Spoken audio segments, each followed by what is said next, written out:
Baby found a German Shepherd, stuck in wet cement. What happened next? Left everyone in tears. What happened on that rainy afternoon will shock you. A tiny hand, a sinking dog, and one word that shattered the silence forever. Before we begin this incredible journey, hit that like button, share this story with someone who loves animals, and let us know in the comments where you're listening from. We love hearing from our amazing community around the world. The story you're about to listen to will change how you see courage, compassion, and the unbreakable bond between humans and animals. It starts with an ordinary day that turned extraordinary in ways no one could have imagined. Rain threatened to pour down on the quiet streets of Willow Creek as dark clouds gathered overhead like a heavy blanket. The air smelled of wet concrete and approaching storms. Maya hurried down Maple Street, her hand gently guiding her 5-year-old son. Leo passed the bright orange construction cones that lined the sidewalk.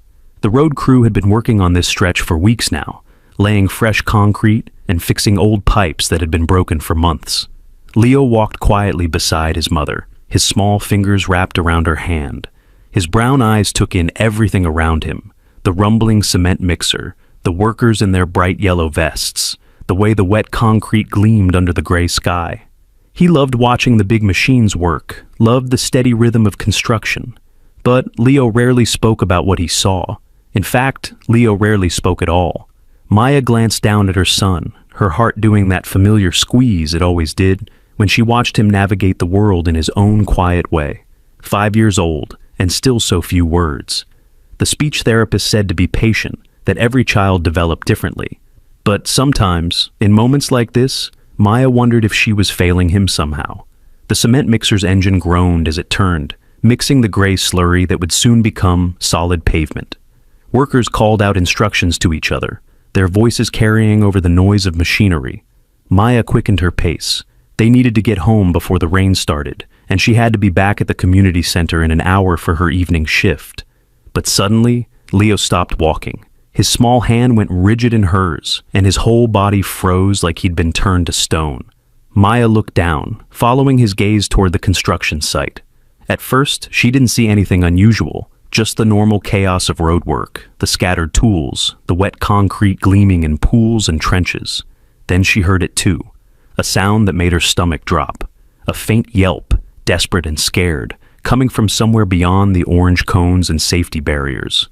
It wasn't the sound of machinery or workers. It was something alive, something in pain. Leo's grip tightened on her hand, and for the first time all day he made a sound.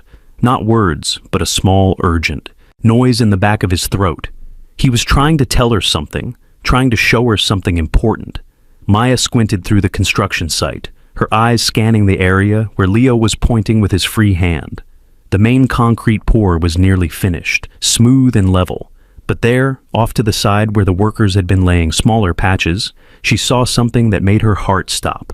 A shallow service trench, maybe 2 feet deep and 4 feet wide, filled with wet concrete that was supposed to be level with the street.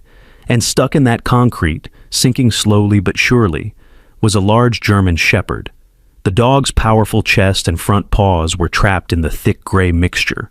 His back legs scrambled against the sides of the trench, but there was nothing solid to push against. Concrete clung to his dark fur like heavy clay, and his brown eyes were wide with panic and pain. Flecks of cement dotted his face, and he was shivering. Whether from cold, fear, or exhaustion, Maya couldn't tell. "Oh my God," she whispered, her hand flying to her mouth. The dog saw them watching and let out another weak cry, his head lifting as much as he could manage. There was something in his eyes, not just fear, but intelligence, hope, like he knew they might be his only chance. Leo pulled on Maya's hand, his small body straining toward the trapped animal. She felt his urgency, his need to help, radiating through their connected hands like electricity. This quiet little boy who rarely reacted to anything was suddenly alive with purpose. A worker in a hard hat noticed them standing there and jogged over, his boots splashing through puddles. "Ma'am, you and your boy need to stay behind the barriers. This is an active construction zone." "There's a dog trapped in your concrete," Maya said, pointing toward the trench. "He's stuck." The worker, his name tag read Danny, looked where she was pointing, and his face immediately changed. The casual authority melted into something more serious. Ah, hell. When did that happen? We just saw him, Maya said.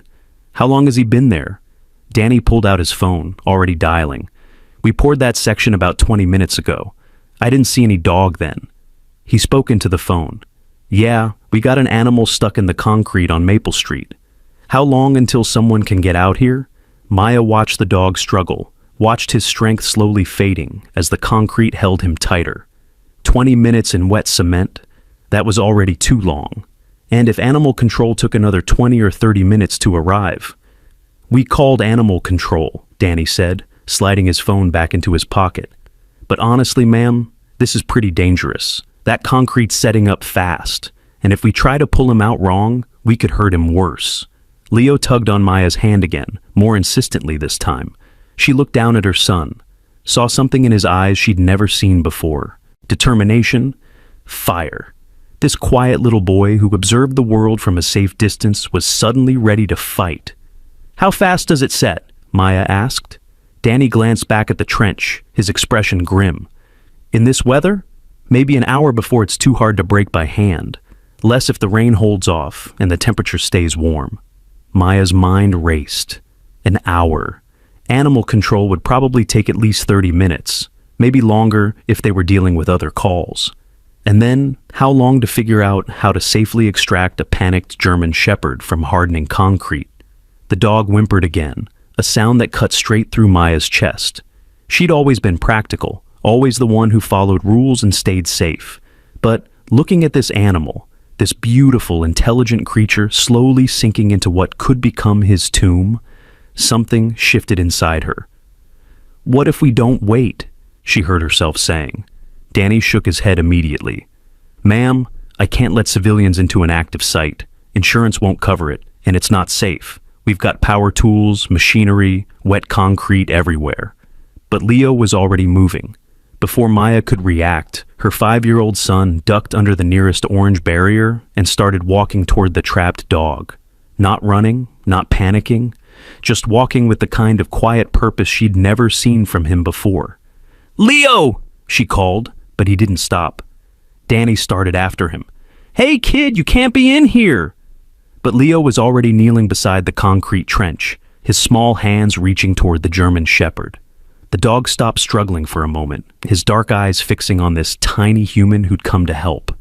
There was something magical about that moment, the scared animal and the quiet child, recognizing something in each other that the adults couldn't quite see.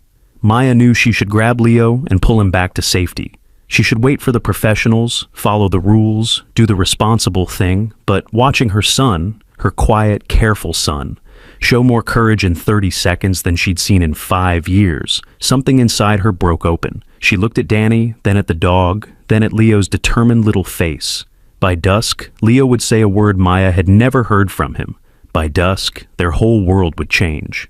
And it would all start with the choice she was about to make. Maya took a deep breath, looked Danny straight in the eye, and said 4 words that would change everything. We're not leaving him. Then she ducked under the barrier and went to help her son save a life. The moment Maya joined Leo beside the concrete trench, she understood why her son had moved so quickly. Up close, the German shepherd's situation was even worse than she'd thought. The concrete wasn't just holding him. It was slowly pulling him deeper as his struggles made the wet mixture shift and settle around his body. But there was something else, something that made her breath catch. This wasn't just any dog.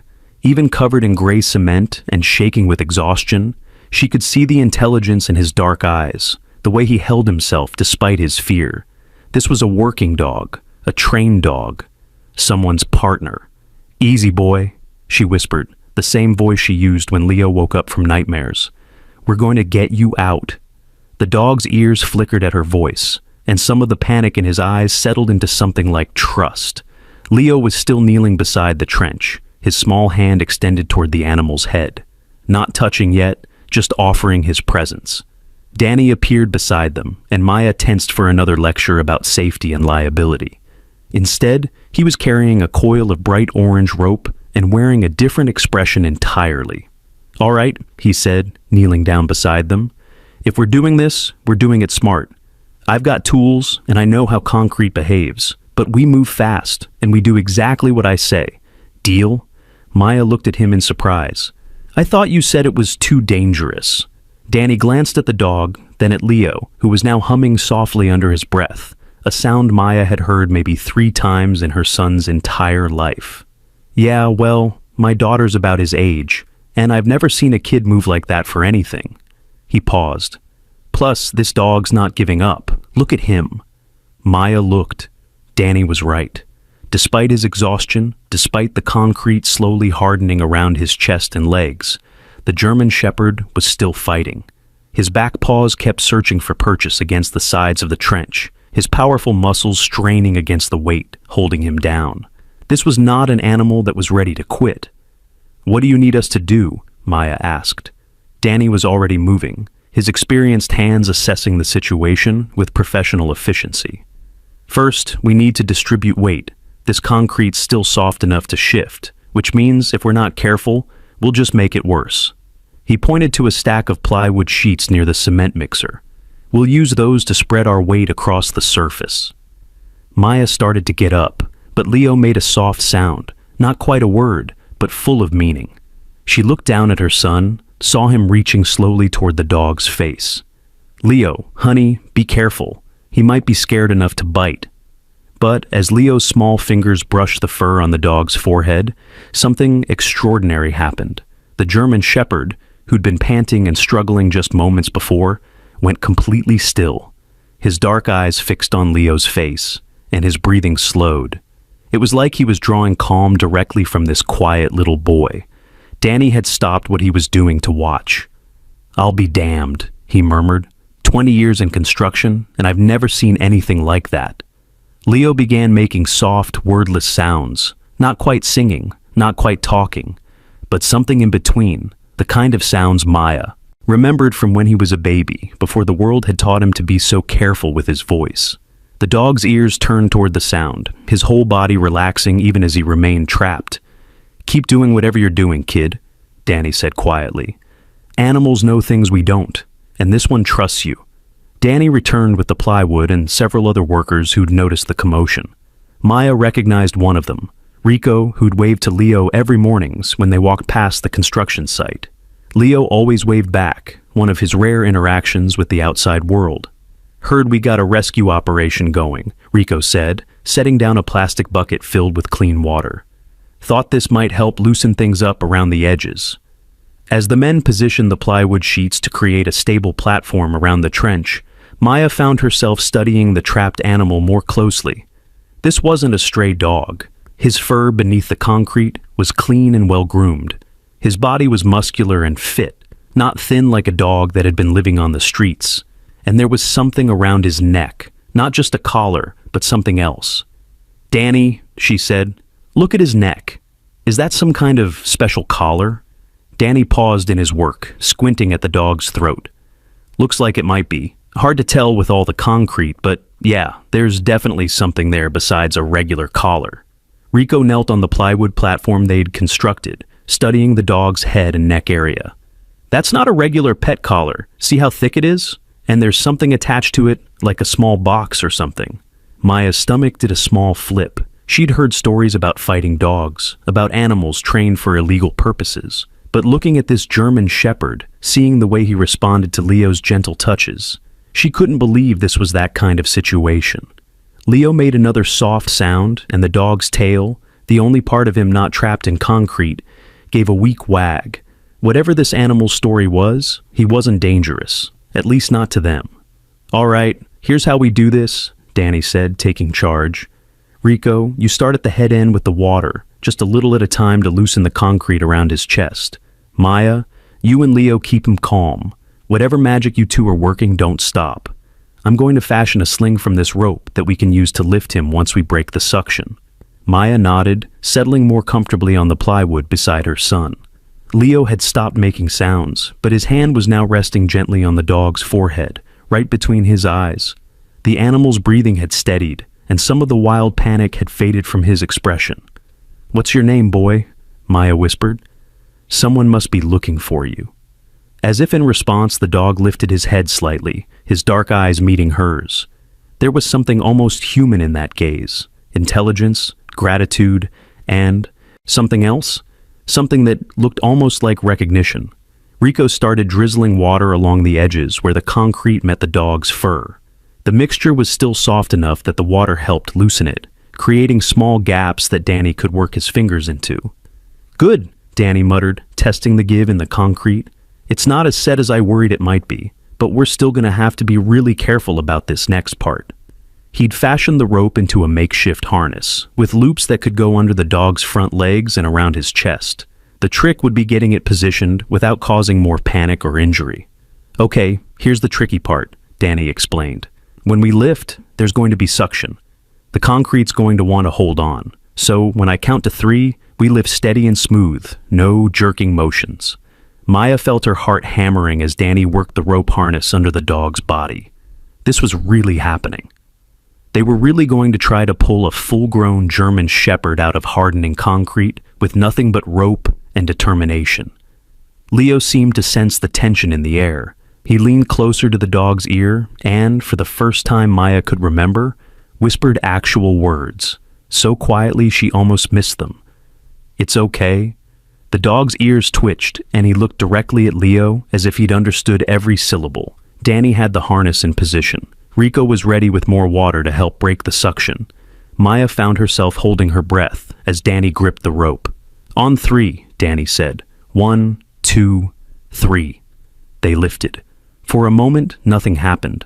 The concrete held tight. The dog remained trapped, and Maya felt her hope start to crumble. Then, with a sound like a giant, wet kiss, the suction broke. The German Shepherd slid free of the concrete in a rush. Concrete and water sloshing everywhere as Danny pulled him up and onto the plywood platform. The dog's legs were shaky, and he was covered head to toe in gray cement, but he was free and alive. And the first thing he did was turn to Leo and gently lick the little boy's face. Maya felt tears she didn't know she'd been holding back spill down her cheeks. Around them, the construction workers were cheering and clapping. Rico was laughing and shaking his head like he couldn't believe what they'd just accomplished. But Maya was watching her son. Leo was hugging the dog's neck, his face pressed into the animal's wet, concrete-covered fur. And he was crying. Not sad tears, but tears of pure joy, pure relief. And he was talking, actually talking, in a steady stream of whispered words she couldn't quite make out. But that sounded like the most beautiful thing she'd ever heard. The German Shepherd, despite his exhaustion and the concrete still clinging to his coat, seemed to understand that this little boy was the reason he was alive. He stayed perfectly still, letting Leo hug him, his dark eyes alert and grateful. Danny was examining the dog's legs, checking for injuries from the concrete and the extraction. "He seems okay," he said. "Couple of scrapes, probably sore as hell, but nothing obviously broken." Rico was already on his phone. "I'm calling Dr. Martinez at the animal clinic on Oak Street. We need to get this concrete off him properly and make sure he's not hurt." As the immediate crisis passed, Maya found herself really looking at their rescued animal for the first time. Even covered in concrete, this was clearly a magnificent dog. His build suggested strength and athleticism. His alert expression spoke of intelligence and training. And that collar? "Danny," she said, "can you see that collar better now?" Danny knelt beside the dog, carefully brushing concrete away from the thick band around his neck. What he revealed made everyone go quiet. It wasn't just a collar, it was a working collar, the kind used by police dogs or search and rescue animals. But there was something else attached to it, a small, flat device that didn't look like a normal ID tag. Rico peered at it over Danny's shoulder. "That's not a regular dog tag. Looks almost like some kind of electronic device." Maya felt a chill that had nothing to do with the approaching storm. This wasn't just a lost pet. This was a working dog, a trained animal, possibly someone's partner, which meant someone, somewhere, was probably looking for him. But it also meant there might be more to this story than a simple rescue. Leo was still whispering to the dog, still stroking his concrete-covered fur with the gentleness of someone much older than 5. The German Shepherd's tail was wagging now, a steady rhythm that spoke of returning strength and spirit. "We need to get him to that vet," Maya said, though something in her stomach was starting to knot with worry. and we need to figure out who he belongs to." Danny nodded, but his expression had grown thoughtful. "Yeah, though I got to say, the way he responded to your boy, that's not normal dog behavior. That's the kind of bond you usually only see between an animal and his handler." Maya looked down at Leo, still cuddled against their rescued German shepherd, still talking in that soft, steady stream of words she'd been waiting 5 years to hear. Something told her that this was only the beginning of the story, and that by the time it was over, nothing in their quiet life would ever be the same again. The drive to Dr. Martinez's clinic felt longer than usual, even though it was only 10 minutes from the construction site. Maya sat in the back of Rico's work van with Leo and their rescued German shepherd, who they'd wrapped in an old tarp to keep the wet concrete from getting everywhere. The dog remained calm despite his ordeal, his head resting across Leo's lap as her son continued his quiet stream of whispered words. Maya couldn't stop staring at her little boy. In 30 minutes, Leo had spoken more words than he typically did in an entire week.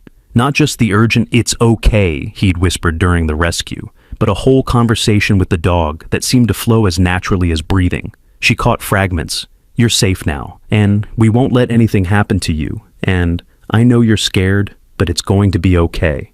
Each word felt like a small miracle. Dr. Martinez's clinic sat on Oak Street in a converted house painted cheerful yellow with blue trim. Maya had driven past it hundreds of times but never had reason to go inside. Rico pulled into the small parking lot and killed the engine. "Dr. Martinez is expecting us," he said, turning around from the driver's seat. I explained the situation. She's got everything ready to get that concrete off him safely. The German shepherd lifted his head as the van stopped, his dark eyes alert and aware. Despite everything he'd been through, there was no aggression in him, no fear of these strangers who'd pulled him from what could have been his grave. If anything, he seemed grateful, his tail giving small wags whenever Leo spoke to him. Dr. Martinez met them at the clinic's back entrance, a small woman with graying hair pulled back in a practical ponytail and hands that moved with the confidence of someone who'd spent decades working with animals. She took one look at their concrete-covered patient and immediately went into professional mode. "Bring him straight back to the wash station," she said, leading them through a door marked "Staff Only." "I've got warm water ready and a special solvent that should help break down the concrete without irritating his skin." The wash station was a large stainless steel tub with a handheld sprayer and excellent lighting.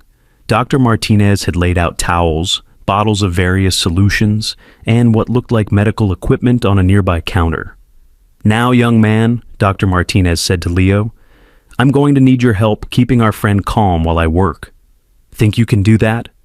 Leo nodded solemnly, his small hand finding the dog's head as Rico and Danny carefully lifted the animal into the washing tub.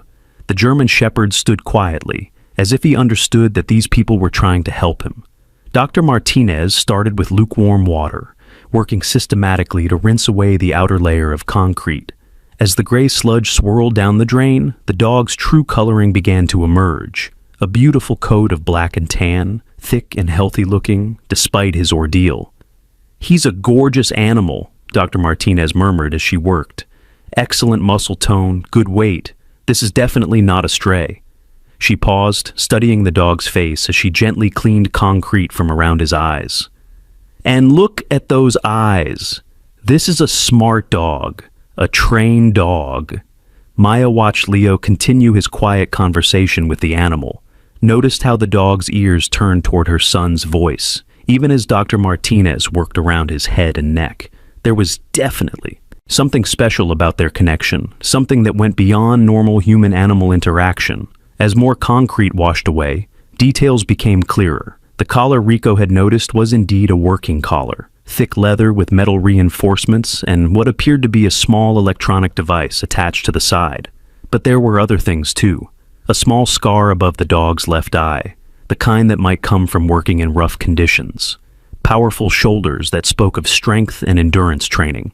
"Dr. Martinez," Maya said, "what do you think about that collar?" Rico thought it looked like something a police dog might wear. Dr. Martinez paused her work to examine the collar more closely. The electronic device was about the size of a matchbox, flat and black, with what appeared to be a small screen or sensor on one side. "I've seen collars like this before," she said slowly. "Usually on working dogs. search and rescue, sometimes military or police. But this device, she frowned, turning the small box to catch the light. I'm not familiar with this particular model. As she continued washing, more details emerged that made Maya's stomach tighten with unease. The dog's right shoulder showed signs of old injury. Not recent, but the kind of scarring that suggested serious trauma at some point in his past. And when Dr. Martinez lifted his left front paw to clean between his toes, Maya saw what looked like a small tattoo or brand mark on the inside of his leg. "Dr. Martinez," she said quietly, "is that normal? That mark on his leg?" The veterinarian looked where Maya was pointing, and her expression grew serious. "No, that's not normal at all. That's some kind of identification mark. Military and some specialized working dog programs sometimes use tattoos for identification, but..." She trailed off, clearly troubled by something. Leo seemed oblivious to the growing tension among the adults. He was completely focused on the dog, his small hands gentle as he helped Dr. Martinez by holding the animal's head steady. The German Shepherd remained calm under their ministrations, but Maya noticed his eyes constantly tracking the room, alert to every sound and movement.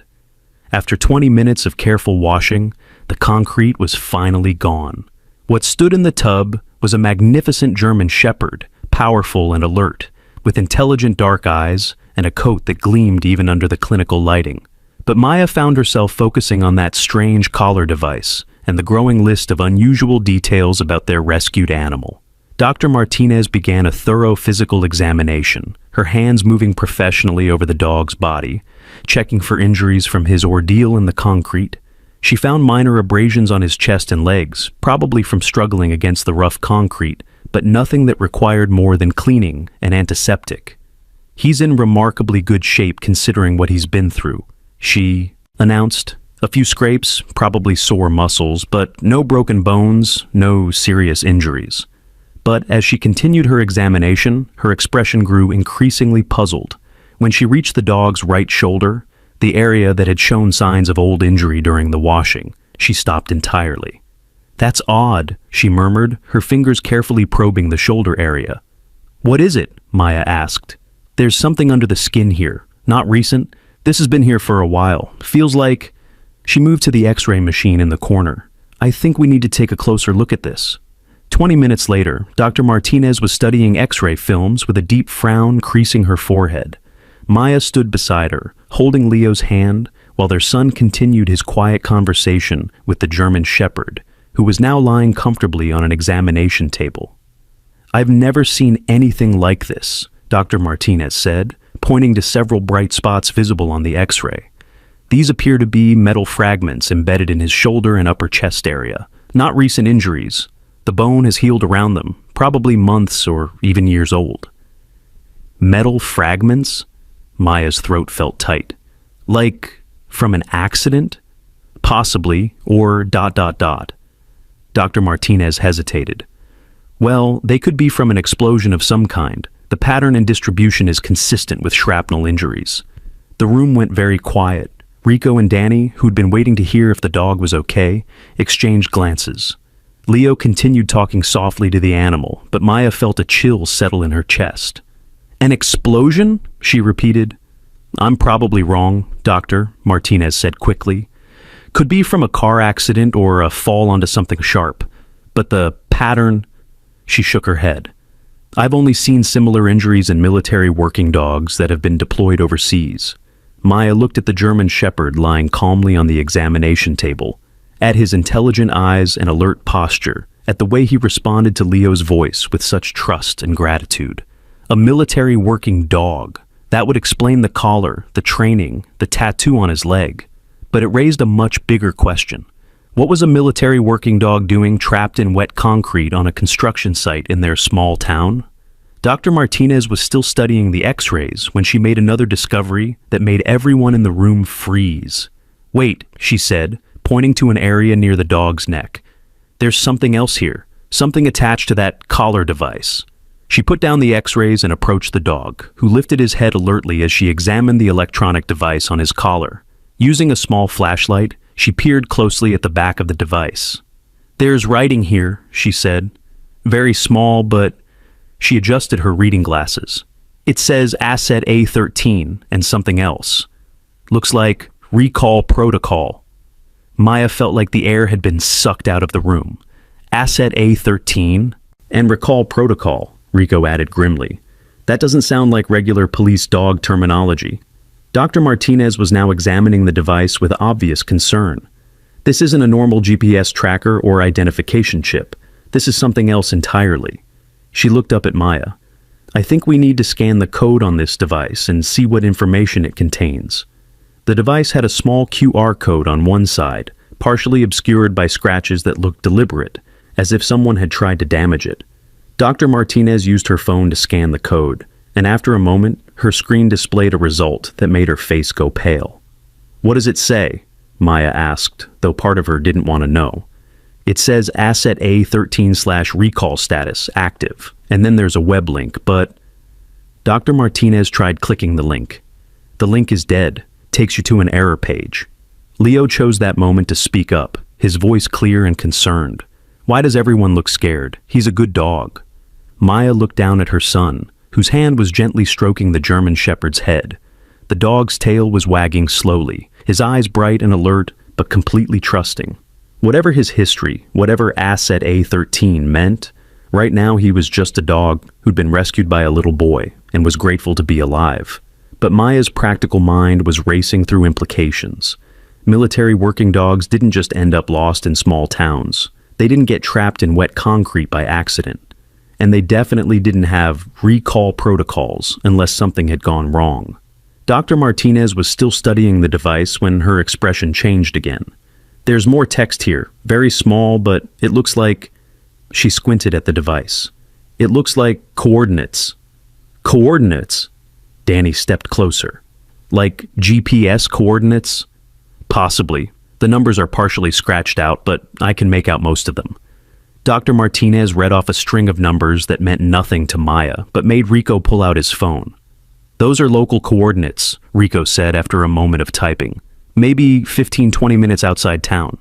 Maya felt that knot in her stomach tighten. This was getting more complicated by the minute. Their simple rescue of a trapped dog was turning into something that felt much bigger and potentially dangerous. Maybe we should contact the police, she suggested. If this is a military dog, or if he's lost from some kind of official program. But before anyone could respond, they heard the sound of a car pulling into the clinic's parking lot. Dr. Martinez looked puzzled. The clinic was closed for the evening, and she wasn't expecting anyone else. Through the window, Maya could see a dark sedan with tinted windows. Not a police car, not an animal control vehicle. Something that looked much more official and much less friendly. The German Shepherd's entire demeanor changed instantly. His ears shot up, his body went rigid, and a low growl started deep in his chest. Not the fearful whimper they had heard when he was trapped in concrete, but something else entirely. A warning. Leo felt the change immediately. "What's wrong?" he asked, his small hand tightening protectively on the dog's neck. Dr. Martinez moved to the window and peered out carefully. "There's a man getting out of the car. Looks like he's coming to the front door." The German Shepherd's growl grew louder, and Maya noticed something that made her blood run cold. The dog wasn't looking toward the front of the clinic where the man was approaching. He was looking at the back door, the same door they'd used to bring him in, as if he knew there was more than one person out there. The sound of the front door chime echoed through the clinic, followed by a calm, professional voice calling out, "Hello? Dr. Martinez? I understand you have an animal here that belongs to my department." Maya looked at Leo, at the German Shepherd who was now fully alert and clearly agitated, at Dr. Martinez who was moving toward the front of the clinic with obvious reluctance. Whatever was about to happen, Maya had the sudden, strong feeling that they were about to discover that rescuing this dog had been the easy part. The hard part was just beginning. Dr. Martinez disappeared toward the front of the clinic, leaving Maya, Leo, Rico, and Danny alone with the German Shepherd, who was now standing on the examination table, every muscle in his powerful body tense with alertness. "Easy, boy," Maya whispered, but the dog's attention was focused entirely on sounds coming from the front of the building. They could hear Dr. Martinez talking to someone, her voice carefully professional, but with an undertone Maya couldn't quite identify. The man's voice was calm, authoritative, and completely unfamiliar. "I'm Agent Harrison from the Department of Public Safety. We received a report that you have a German Shepherd here that was found this afternoon. That animal is part of a federal program and needs to be transferred to our facility immediately." Maya felt Leo tense beside her. Even at 5 years old, he seemed to understand that something was wrong. The German Shepherd had stopped growling, but his posture remained alert, ready. Dr. Martinez's voice carried back to them. "I'll need to see proper documentation before I release any animal. And this dog has been through trauma today.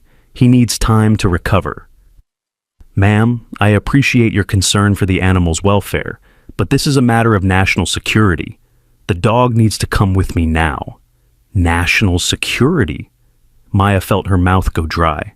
What kind of dog program involved national security? Rico caught her eye and jerked his head toward the back door, his expression grim. He'd heard it too, the sound of footsteps outside the rear of the clinic. Agent Harrison wasn't alone. The German Shepherd heard it as well. His ears swiveled toward the back door, and that low growl started again. But this time, he moved. In one fluid motion, he jumped down from the examination table and positioned himself between Leo and the back door, protecting him. Leo seemed to understand instinctively what was happening. Instead of being scared, he moved closer to the dog, his small hand finding the thick fur on the animal's neck. "It's okay," he whispered. "We won't let them hurt you." Maya's heart broke a little at the courage in her son's voice, but it also filled her with a fierce protectiveness she'd never felt before. This dog had given Leo his voice back. In one afternoon, this animal had done what years of therapy hadn't accomplished. She wasn't about to let anyone take him away without a fight, but she was also practical enough to know they were in over their heads. From the front of the clinic, Dr. Martinez's voice grew more firm. "I said I need proper documentation. A badge flash isn't sufficient for me to release an animal in my care. Dr. Martinez, I don't think you understand the situation. This animal is classified equipment, not a pet. It doesn't require the same protocols as a civilian animal." Equipment? Maya felt something cold settle in her chest. Agent Harrison had just called the German Shepherd equipment. Leo must have heard it too, because he looked up at Maya with confusion and anger. "He's not equipment, Mama. He's alive. He has feelings." The German Shepherd's tail gave a small wag at Leo's words, but his attention remained focused on potential threats. Rico was now standing near the back door, listening intently. He held up 2 fingers, then pointed outside. 2 people at the back door. Danny moved closer to Maya and Leo. "Whatever's happening here, I don't like it. That guy up front is talking about this dog like he's a piece of machinery." From the front, Agent Harrison's voice had taken on a harder edge. "Ma'am, I'm trying to be reasonable here, but my patience has limits. That animal represents a significant investment of taxpayer money and specialized training. It needs to be returned to proper custody immediately." Dr. Martinez's response was sharp. "And I'm telling you that I won't release any animal without proper documentation and assurance of its welfare. This dog has been through significant trauma today. The dog's welfare is not your concern." That was apparently the wrong thing to say to Dr. Martinez. Even from the back room, they could hear the steel that entered her voice. "The welfare of every animal that comes through my door is my concern. That's what being a veterinarian means." Maya made a decision. She pulled out her phone and started recording, making sure to capture the German Shepherd's calm, friendly demeanor as he stood protectively near Leo. "What are you doing?" Danny asked quietly. "Evidence," Maya whispered back. "If this dog is dangerous equipment like they're claiming, why is he being so gentle with my son? And if he's not dangerous, why do they want him back so badly?" The German Shepherd seemed to sense her movement and looked back at her briefly. There was something almost human in his expression. Intelligence, awareness, and what looked like gratitude. From the front of the clinic, they heard Agent Harrison trying a different approach. "Dr. Martinez, perhaps we got off on the wrong foot. Let me explain the situation. This dog was part of a specialized training program that was discontinued. The animals in the program need to be properly debriefed and relocated. It's for everyone's safety, including the dog's." Dr. Martinez wasn't buying it. If the program was discontinued, why not let the dog be adopted by a civilian family? He seems perfectly well socialized. These animals aren't suitable for civilian adoption. The training they've received makes them unpredictable in non-controlled environments. Maya looked at the German Shepherd, who was calmly accepting scratches behind his ears from Leo while maintaining his protective stance. Unpredictable? This was the most well-behaved dog she'd ever encountered. Rico suddenly held up his hand for silence. The footsteps outside the back door had stopped. Then they heard the sound of the door handle being tested. The back door was locked, but Maya realized with growing alarm that Agent Harrison was keeping Dr. Martinez busy at the front while his people tried the back. This wasn't a simple animal retrieval. This was a coordinated operation. The German Shepherd's growl deepened, and he moved even closer to Leo, his body language shifting from alert to protective. Leo looked up at Maya with wide eyes. "Mama, they want to take him away, don't they?" Maya knelt down beside her son, her mind racing. "Maybe, honey. But remember how brave you were today when you saved him from the concrete? Sometimes being brave means standing up for what's right." Leo nodded solemnly, then looked at the German Shepherd. "We saved you once. We can do it again." The dog's tail wagged once, as if he understood. From the front, Agent Harrison's voice was getting more insistent. "Dr. Martinez, I'm going to have to insist that you cooperate. We have legal authority to retrieve federal property." "Then show me the proper legal documentation," Dr. Martinez shot back, "because right now, all I see is a man who walked into my clinic claiming authority he hasn't proven." Maya heard the back door handle rattle again, more aggressively this time. Rico positioned himself directly in front of the door, his expression grim. "They're not giving up," he whispered. Danny was looking between Maya and Leo and the German Shepherd. "I don't know what's really going on here, but I know what I saw today. This dog trusted a 5-year-old kid enough to let us pull him out of concrete. That's not the behavior of some dangerous, unpredictable animal." Maya felt a surge of gratitude for these two men who'd started the day as strangers and were now willing to stand with her and Leo against whatever was happening.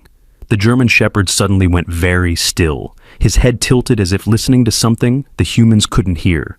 Then, without warning, he moved, but not toward the doors where the threat was coming from. Instead, he went to the counter where Dr. Martinez had left the x-rays and examination notes. Using his nose, he nudged a folder onto the floor, then looked meaningfully at Maya. "What is it, boy?" she whispered, kneeling down to see what he was trying to show her. The folder had fallen open to reveal Dr. Martinez's examination notes. But there was something else there too. Something that made Maya's blood run cold. Hidden among the veterinary forms was a printed email that must have come in while Dr. Martinez was examining the dog. The subject line read, "Asset A13 Recovery, Priority Alpha." Maya scanned the email quickly, her heart sinking with every line. It was from something called the Enhanced Canine Training Program, and it detailed specific instructions for retrieving Asset A13 following an unauthorized departure from designated operational area. But it was the final paragraph that made her hands shake. Asset A13 has been flagged for immediate recall and termination following non-compliance with operational parameters. Recovery team authorized to use any necessary means to secure asset. Civilian interference should be minimized, but not allowed to impede mission completion. Termination. Maya looked at the German Shepherd, who was watching her with those intelligent, trusting eyes. This beautiful, gentle animal who'd given her son his voice back, who'd shown nothing but gratitude and affection despite his ordeal. They weren't here to retrieve him for his safety. They were here to kill him, and they were willing to go through anyone who got in their way. Maya's hands trembled as she held the printed email, the words, "immediate recall and termination," burning into her vision like acid. She looked at the German Shepherd, who was still standing protectively near Leo, his intelligent eyes seeming to understand that something terrible was happening. "Rico," she whispered urgently, "we need to get out of here, now." Rico looked at the email over her shoulder, his face going pale as he read. "Jesus Christ," he breathed. "They're going to kill him." Danny stepped closer, reading the document with growing horror. "This can't be legal. You can't just terminate an animal because he didn't follow orders." But Maya was already moving, her maternal instincts overriding everything else. Whatever this enhanced canine training program was, whatever the dog had done to earn a termination order, she wasn't going to let them murder this gentle animal in front of her son. Leo seemed to sense the urgency in the adults around him. "What's wrong, Mama? Are the bad men going to hurt him?" Before Maya could answer, the sound from the front of the clinic changed. Agent Harrison's voice became sharper, more commanding. "Doctor Martinez, my patience is exhausted. You have 30 seconds to produce that animal, or I'm coming back there to get him myself." "You'll do no such thing without proper documentation," Dr. Martinez shot back, but Maya could hear the strain in her voice. The German Shepherd's ears flattened against his head, and he moved even closer to Leo, his body language shifting into something Maya had never seen before. Not just protective, but tactical, like a soldier taking position. Rico was already at the back door, testing the lock. "This won't hold them for long if they really want in. We need another way out." Danny pointed to a window on the far side of the room. "That leads to the side alley. We could get to my truck." But Maya was looking at the German Shepherd, seeing something in his posture that made her think. "Wait," she said quietly. "He's been through this before, hasn't he?" The dog's ears pricked up at her words, and he looked directly at her with what could only be described as understanding. "You've run from them before," Maya continued, her voice soft but certain. "That's why you were out there in the first place. You escaped." The German Shepherd's tail gave a single, deliberate wag. "Yes." Leo caught on immediately, his 5-year-old mind making connections the adults were still processing. "You're like us," he said to the dog. "You don't want to be somewhere that hurts you." Maya felt tears prick her eyes. Her son, who'd been silent for most of his life, was having full conversations with a dog who was supposed to be dangerous military equipment. If that wasn't proof that something was fundamentally wrong with the situation, she didn't know what was. From the front of the clinic, they heard Agent Harrison's voice again, but this time, he was talking to someone else.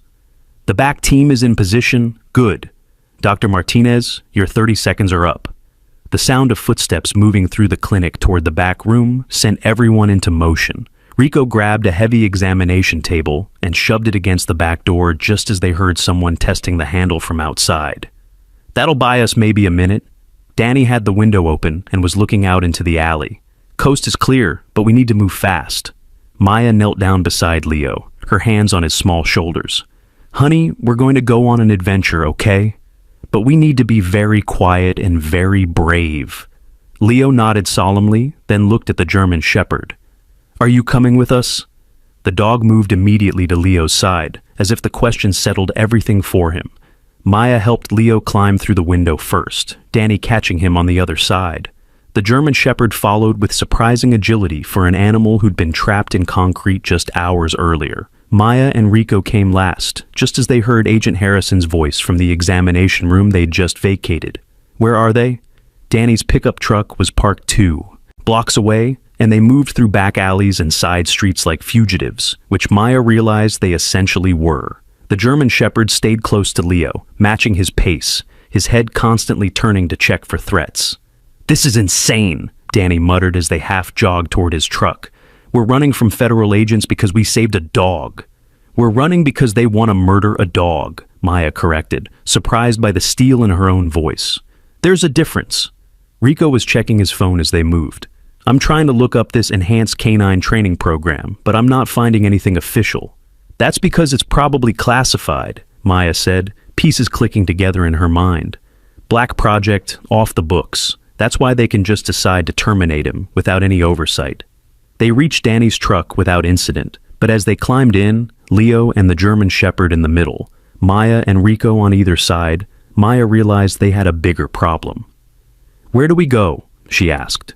"They know who we are. They know where I live, where I work." The German Shepherd made a soft sound, almost like he was trying to speak. Leo immediately turned to him, and Maya watched in amazement as her son seemed to understand something the adults had missed. "He knows a place," Leo announced. "Don't you, boy? You know somewhere safe." The dog's tail wagged, and he moved toward the window, looking out with obvious purpose. Danny started the engine.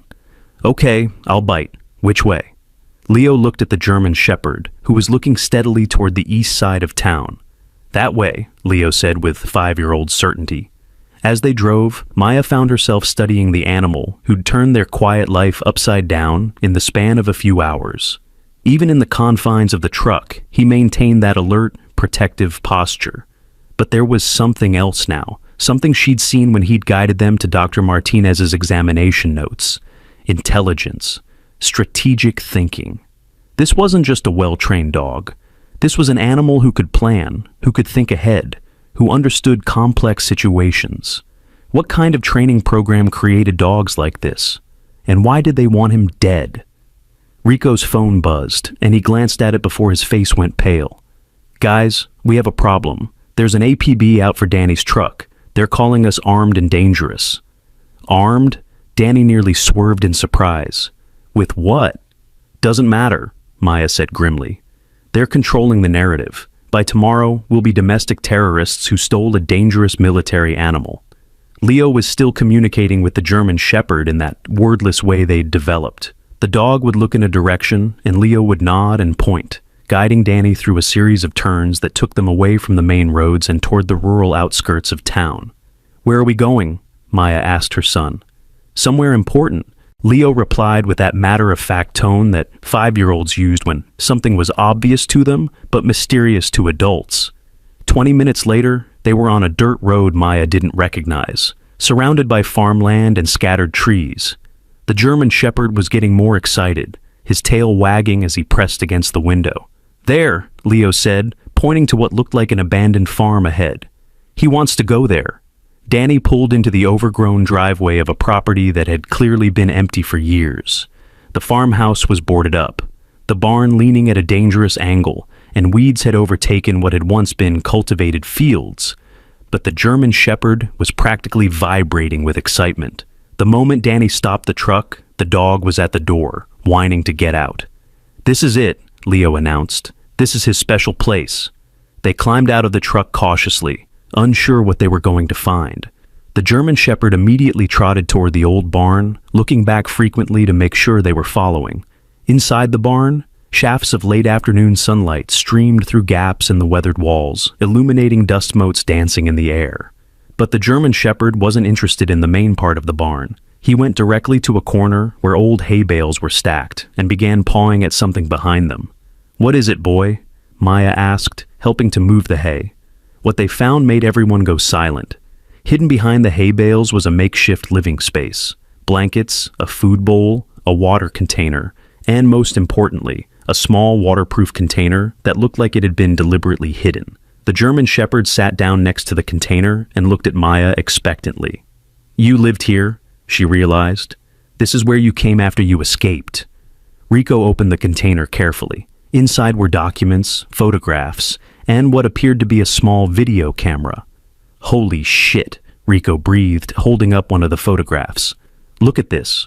The photograph showed the German Shepherd in military gear, standing next to a soldier in what looked like a Middle Eastern setting. But it wasn't a posed photo. It was an action shot, showing the dog and soldier in what appeared to be a rescue operation. Danny picked up another photo. This one shows him pulling someone out of rubble. Looks like earthquake damage. Maya found herself looking through a stack of photographs that told an incredible story.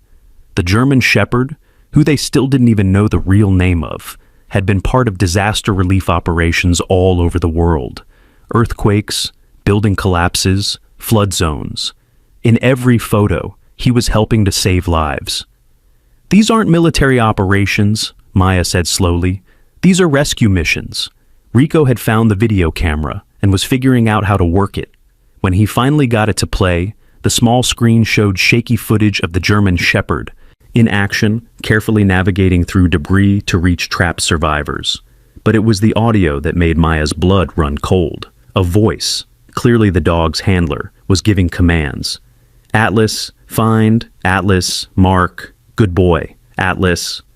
So, his name was Atlas, but then the voice changed, became harsh and angry. "Atlas, return! Atlas, stop! That's an order." On the tiny screen, they could see Atlas disobeying, continuing to dig toward what appeared to be a trapped child, despite increasingly angry commands from his handler. The video ended abruptly, but the implication was clear. "He was punished for saving someone," Maya said, her voice thick with emotion. "They gave him a termination order because he chose to save a life instead of following a command."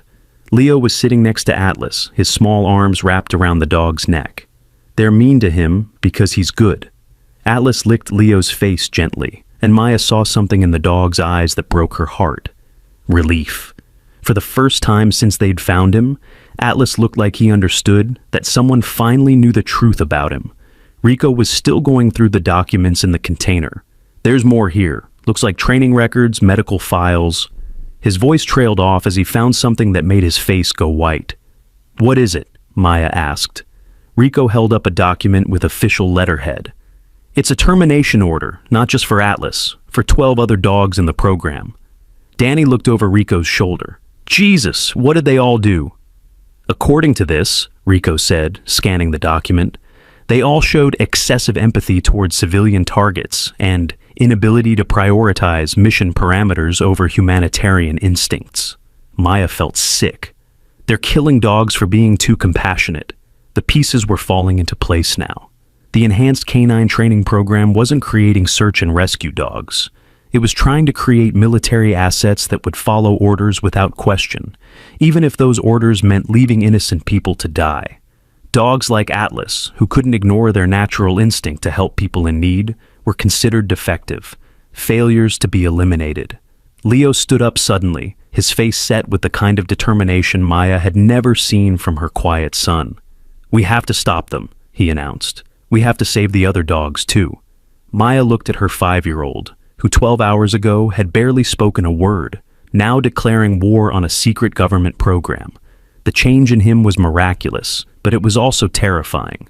Honey, this is bigger than us. We don't even know where the other dogs are.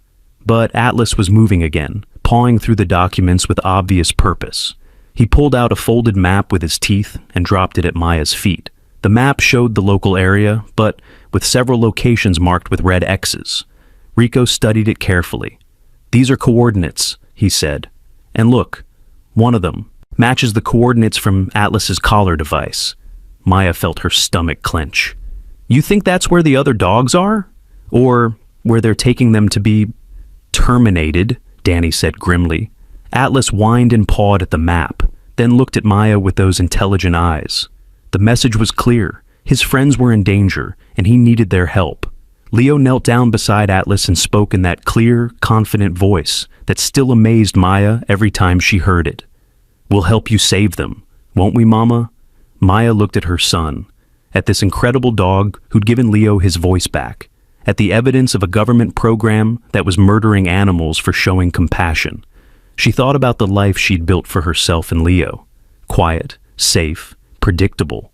A life where they followed rules and stayed out of trouble and trusted that the system would protect them. But sometimes the system was wrong. Sometimes the people in charge made decisions that were evil. And sometimes ordinary people had to do extraordinary things to make it right.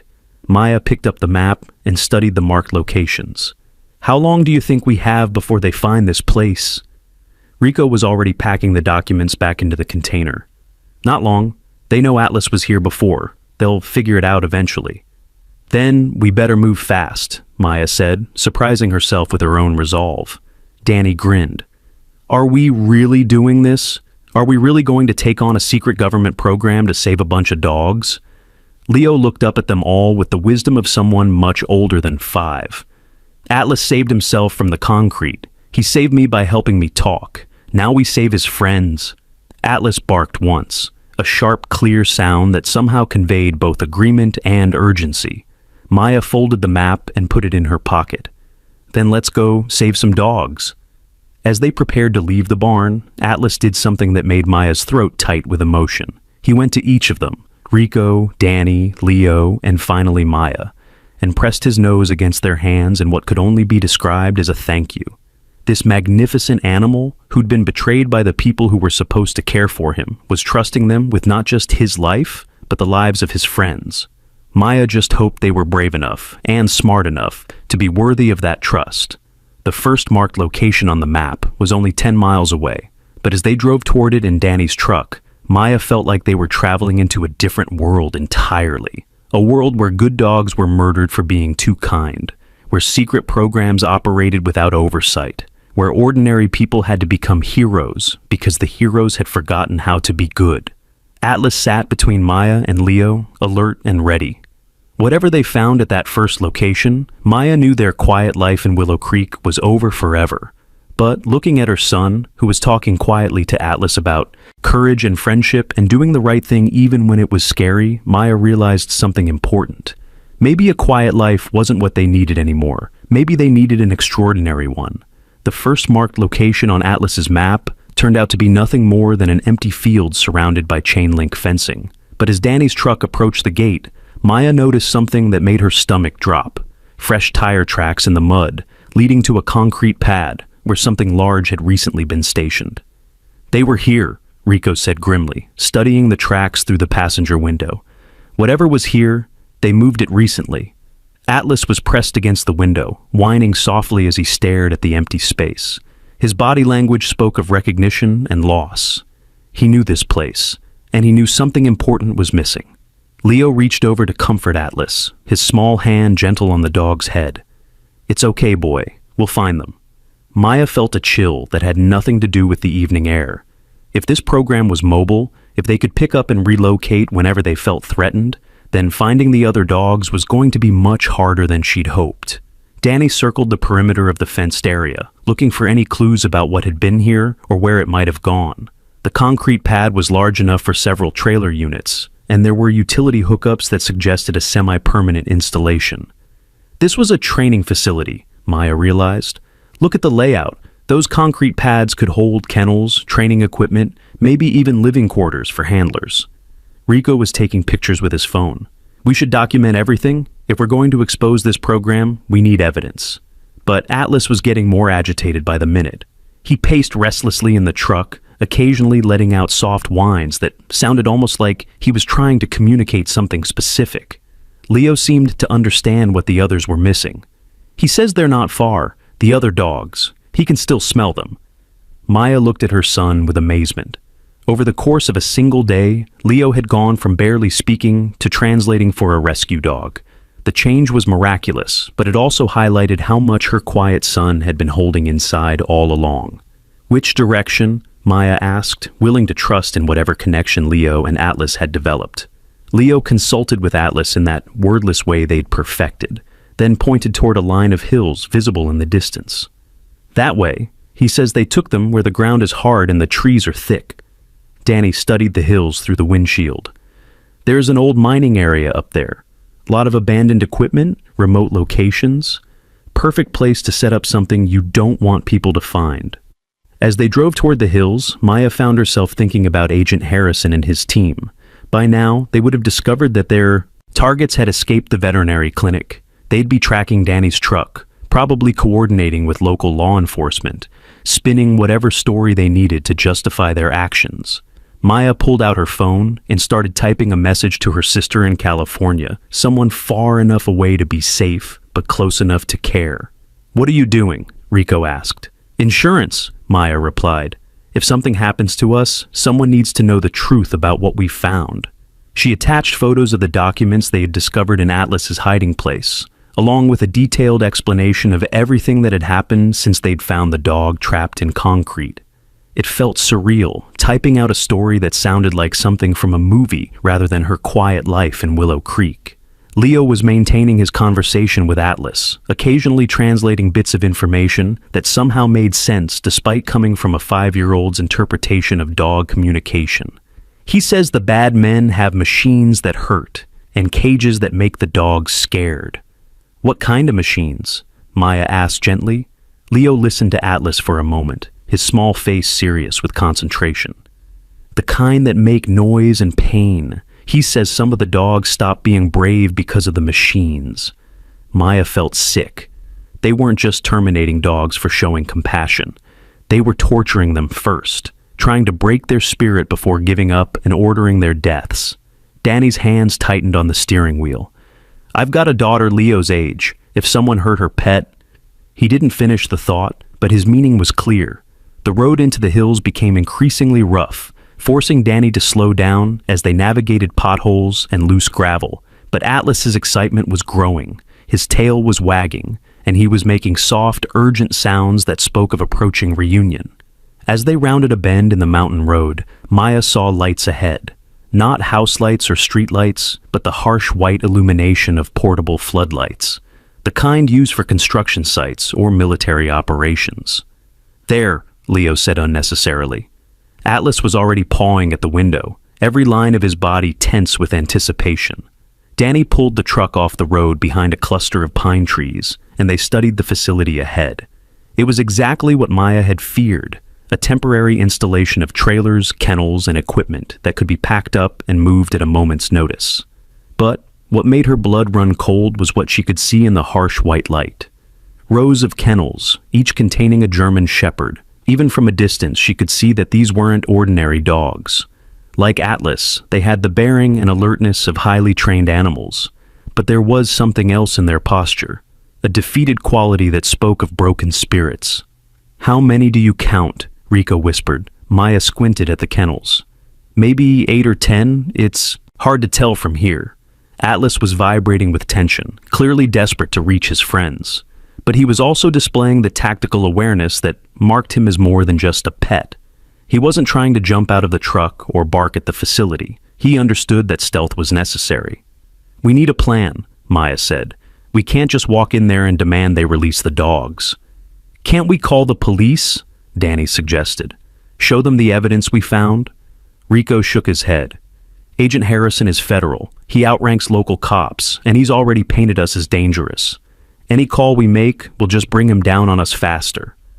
Maya studied the facility, trying to count personnel and assess security. She could see at least 3 men moving around the trailers, but there were probably more inside. All of them appeared to be armed.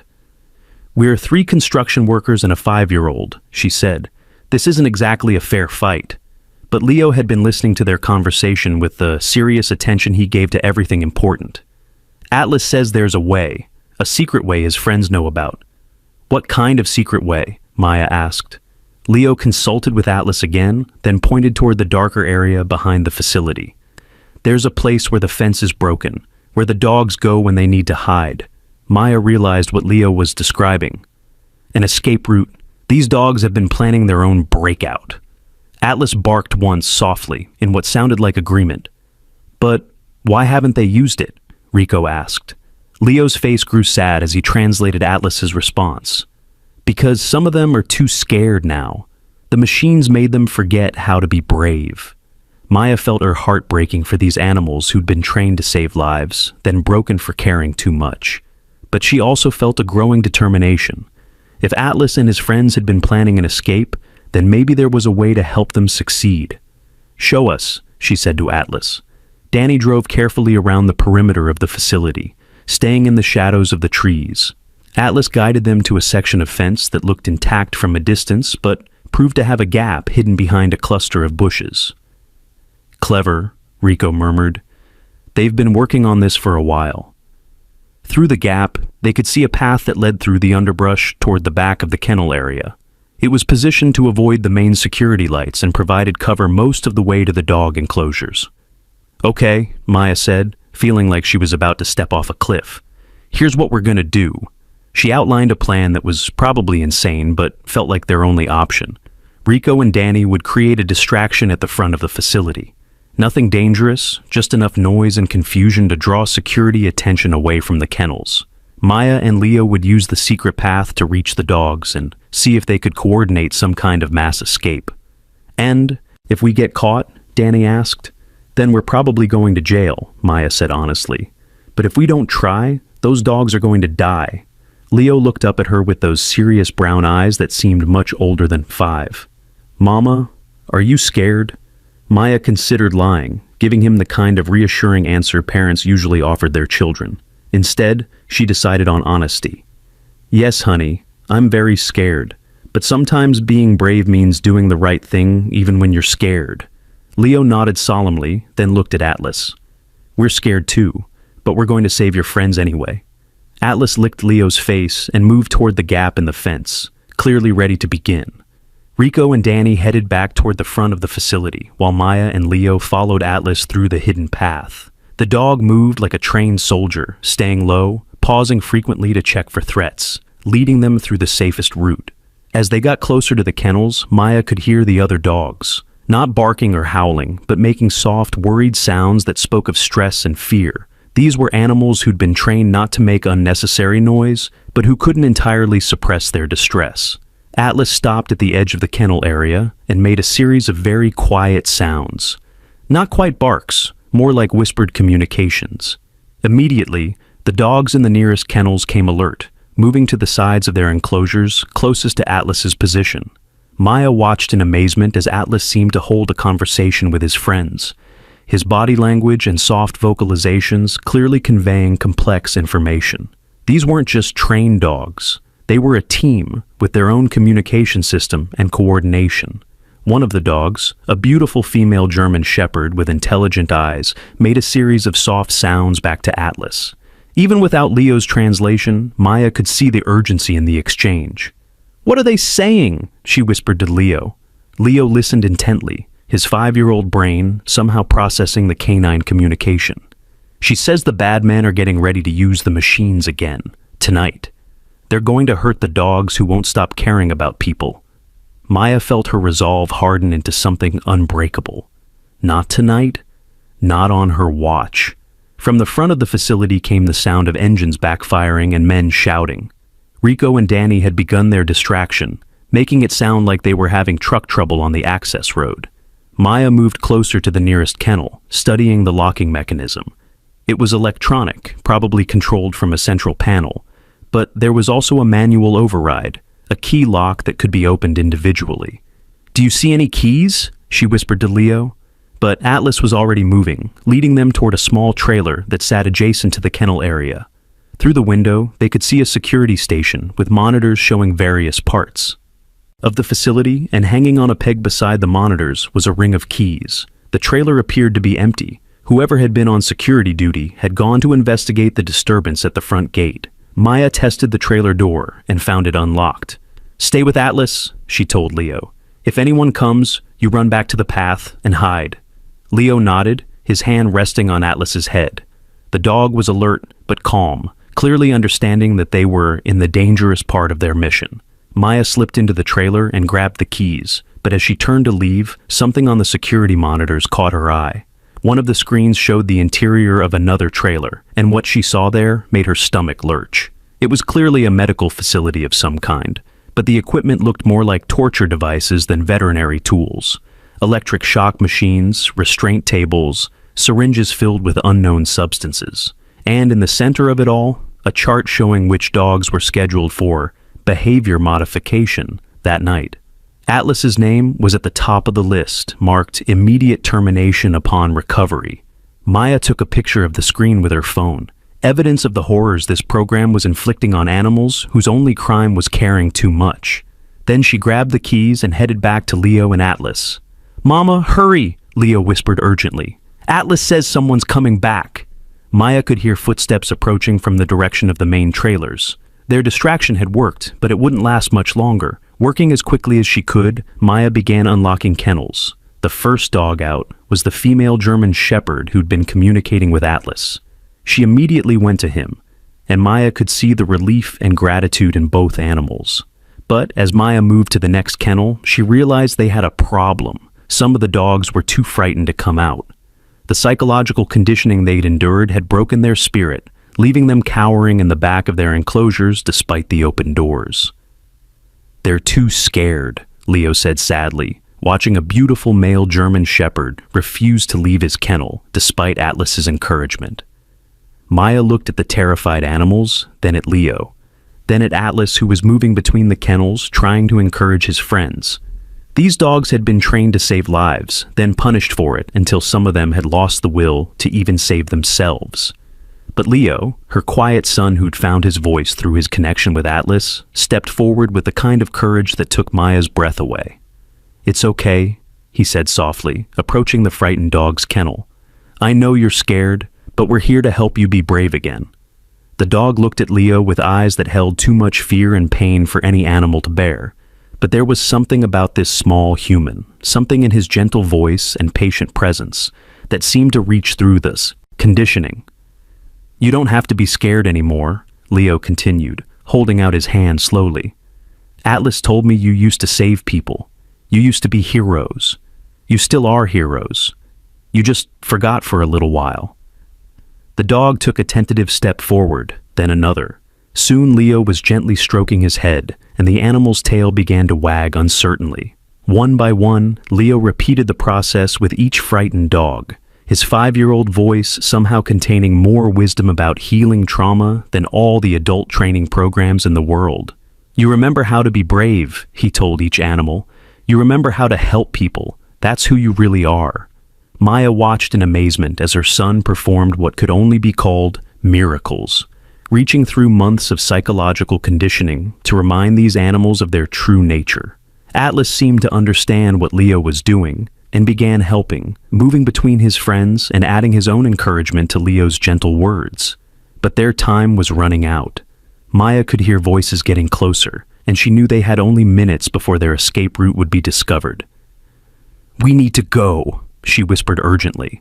But Leo looked at the dogs they'd freed, 8 magnificent German shepherds who were now alert and ready, and then at the path that led back to safety. "Mama," he said, with the certainty that only a 5-year-old could possess, "we can't just run away and hope they don't get caught again." Maya knew he was right. Even if they managed to escape with the dogs tonight, this mobile facility would just pack up and move somewhere else.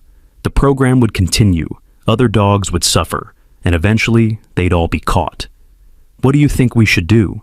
she asked, trusting her son's instincts. Leo looked at Atlas, then at the other dogs, then back at Maya. "We need to make sure everyone knows the truth about what they do to the dogs, about how the dogs are really heroes." Maya realized what he was suggesting, and it was either brilliant or completely insane. "You want to document everything, get evidence that can't be ignored or covered up." Leo nodded. "Atlas and his friends deserve for people to know how brave they are." Maya looked at the 8 German shepherds, all of them now alert and watching her with intelligent eyes. These weren't just dogs. They were partners, heroes, animals who'd risked their lives to save others and been betrayed for their compassion. She pulled out her phone and began recording, documenting the kennels, the security equipment, and most importantly, the magnificent animals who'd endured so much but hadn't lost their essential goodness. But as she filmed, Maya heard something that made her blood freeze. The sound of vehicles approaching fast, their engines roaring as they raced toward the facility. Agent Harrison had found them, and this time, he wasn't coming alone.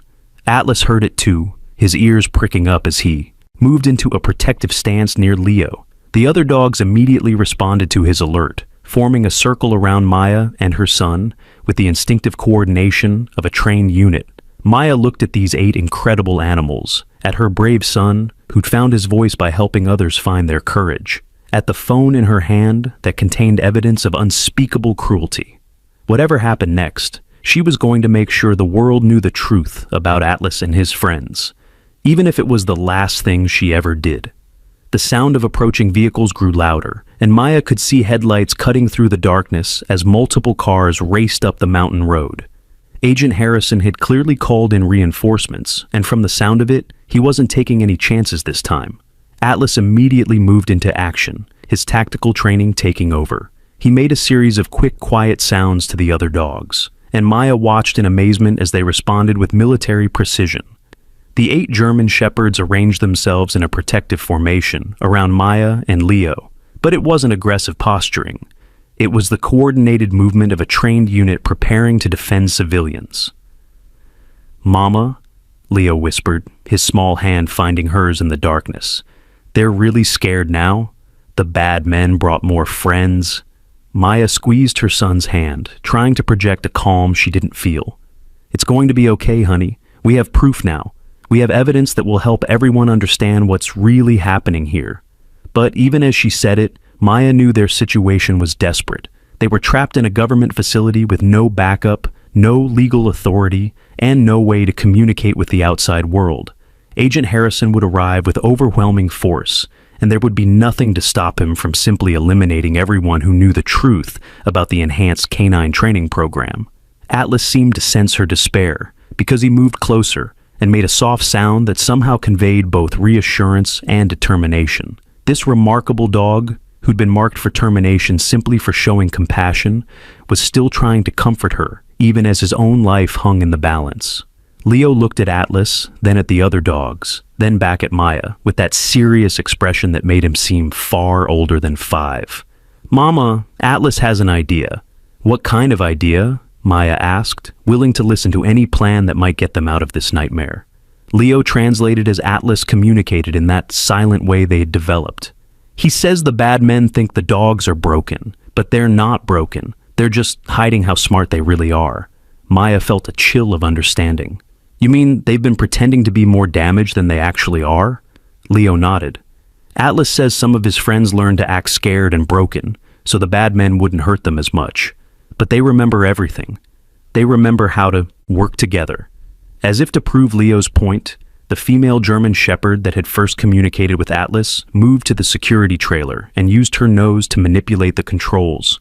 Within seconds, all the facility's exterior lights went out, plunging the area into darkness. Maya stared in amazement. She knew how to do that. "They've been watching," Leo explained. "They've been learning. Atlas says they know where all the cameras are, where the guards go, how the locks work. They've been planning for a long time." The approaching vehicles were closer now, their headlights visible through the trees. But in the sudden darkness, Maya realized they had an advantage they hadn't expected. The dogs knew this facility intimately, while Agent Harrison's team would be operating blind. Another dog, a large male with distinctive markings, padded silently to Maya and dropped something at her feet. In the dim light, she could see it was a radio, probably taken from a guard station. "They want us to hear," Leo translated as Atlas nudged the radio toward Maya. She turned it on, keeping the volume low, and immediately heard Agent Harrison's voice coordinating with his team. "Perimeter teams in position. Remember, the targets are armed and dangerous. Priority is recovering Asset A13 and eliminating any witnesses to program activities." Maya's blood ran cold. They weren't planning to arrest them. They were planning to kill them. But Atlas was moving again, communicating with his fellow dogs in rapid, silent exchanges. Maya watched as the animals spread out through the facility with purpose and coordination that spoke of extensive planning. "What are they doing?" she whispered to Leo. "Getting ready to show everyone the truth," Leo replied with 5-year-old certainty. From the radio, Maya heard Agent Harrison's voice again. "Motion detectors are down. All exterior lighting is offline. Teams advance on foot with night vision." The dogs had systematically disabled the facility's security systems, using knowledge they'd gained during months of careful observation. These weren't just trained animals. They were intelligent operatives who'd been planning their own mission. Maya heard footsteps approaching through the darkness, and she pulled Leo closer, her heart hammering. But Atlas moved to her other side, his presence calm and reassuring. Whatever was about to happen, she and Leo weren't facing it alone. Agent Harrison's voice cut through the night, amplified by a portable speaker. "This is Agent Harrison with the Department of Public Safety. You are surrounded. Release Asset A13 and surrender immediately, and no one will be harmed." Maya almost laughed at the absurdity. He was still calling Atlas Asset A13, still treating this magnificent, intelligent animal like a piece of equipment. Even now, faced with evidence of the program's cruelty, he couldn't see these dogs as living beings deserving of compassion. Leo stood up, suddenly his small voice clear and strong in the darkness. "His name is Atlas, and he's not your asset. He's our friend." The words carried across the silent facility, and Maya heard Agent Harrison's sharp intake of breath through the radio. He hadn't expected a child's voice, hadn't expected such clear defiance from a 5-year-old. "You have 1 minute to comply," Harrison's voice came again, but there was something different in his tone now, uncertainty, perhaps even doubt. That's when Atlas did something that changed everything. He stepped forward into a patch of moonlight where he could be clearly seen, but instead of showing submission or fear, he stood tall and proud. Then he did something Maya had never seen from him before. He howled, not a sound of distress or fear, but a deep, powerful call that seemed to resonate through the entire mountain. The effect was immediate and stunning. From all around the facility, the other dogs responded with their own voices. Not random barking or howling, but a coordinated song that spoke of unity, courage, and unbreakable bonds. Maya felt tears streaming down her face as she listened to these magnificent animals reclaim their voices, their dignity, their sense of purpose. For months, they had been forced to hide their intelligence, to suppress their natural instincts, to pretend to be broken. But now, in this moment, they were showing the world exactly who they really were. The howling seemed to go on forever, echoing off the mountains and carrying across the valley below. It was beautiful and heartbreaking and defiant all at once. It was the sound of heroes refusing to be silenced. When the voices finally faded, Leo stepped forward and placed his small hand on Atlas's head. "Tell them," he said softly. "Tell them what you really are." Atlas looked at Leo with those intelligent dark eyes, then turned toward the hidden agents surrounding the facility, and in a voice clear enough to be heard through Agent Harrison's radio system, he spoke. Not words, but something even more powerful. A series of sounds that every dog owner in the world would recognize as communication, as intelligence, as the voice of a being with thoughts and feelings and the capacity for choice. Maya raised her phone and began recording again, capturing not just the sound, but the sight of Atlas standing proudly in the moonlight, surrounded by his fellow heroes, refusing to be treated as equipment. "This is what you want to destroy," she called out toward Agent Harrison's position, her voice carrying clearly in the mountain air. "These are the animals you're murdering because they show too much compassion, because they choose to save lives over following orders." Through the radio, she heard confused voices, agents asking for clarification, someone questioning the mission parameters. But Agent Harrison's voice cut through the confusion with cold authority. "The assets are malfunctioning. Implement termination protocol. Immediately." Maya felt her heart stop. He was ordering the deaths of all 9 dogs right now, without hesitation. But Atlas and his friends had anticipated this moment. They'd been preparing for it. As Agent Harrison's teams moved in for the final assault, the dogs dispersed with tactical precision. They didn't run away. They moved to specific positions around the facility, positions they'd clearly scouted and planned for.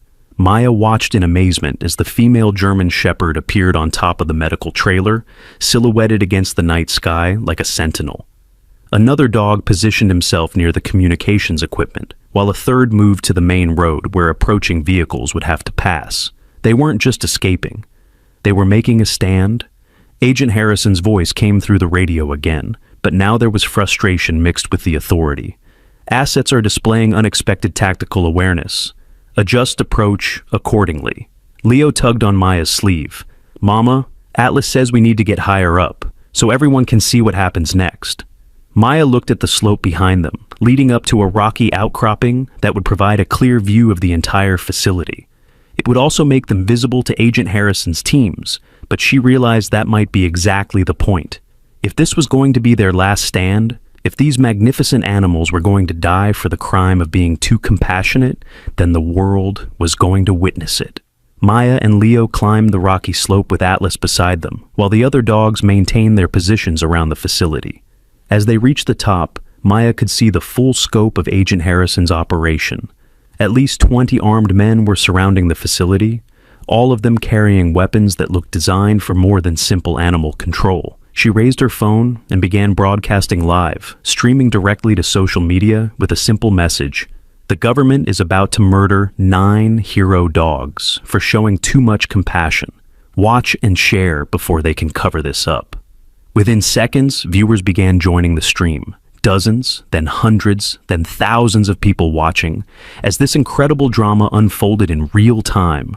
Atlas stood beside Maya on the rocky outcropping, clearly visible to everyone below.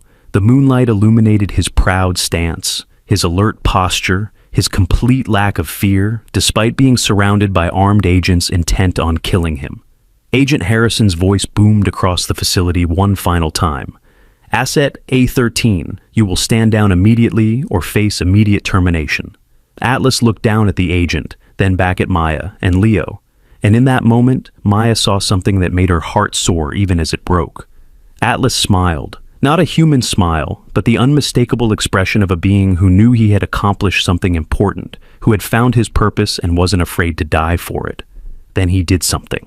That would be replayed millions of times in the hours that followed. Atlas walked to the edge of the rocky outcropping, where every agent and every camera and every person watching the live stream could see him clearly. He sat down in a perfect military attention position, his head high, his posture proud, and he began to howl again.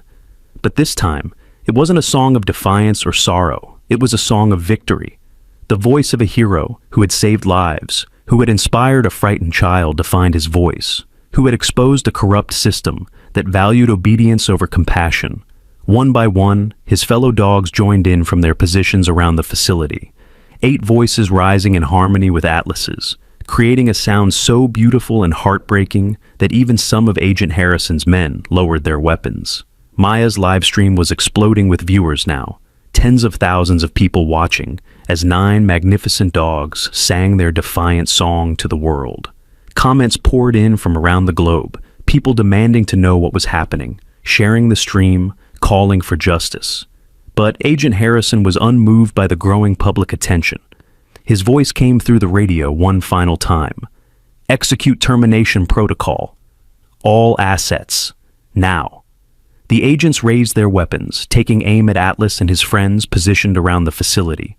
Maya pulled Leo close, shielding his eyes from what was about to happen while keeping her phone camera trained on Atlas. If these heroes were going to die, the world would witness their murder. But Leo surprised her. Instead of hiding, her brave 5-year-old son stood up on the rocky outcropping, his small voice carrying clearly across the silent mountain. "Wait!" he called out, his child's voice somehow cutting through all the adult tension and violence. "Please wait!" The agents hesitated, perhaps surprised to hear a child's plea in the middle of their military operation. Leo looked down at Agent Harrison, barely visible in the darkness below. "Atlas isn't broken," he said, his voice steady and clear. "He saved me. He taught me how to talk again. He's not equipment. He's a hero." Maya felt tears streaming down her face as she watched her son, who had been silent for most of his life, use his newfound voice to try to save the life of the dog who had given it back to him.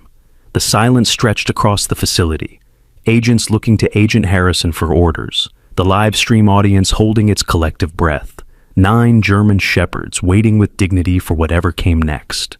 Agent Harrison's response, when it came, was delivered with cold precision.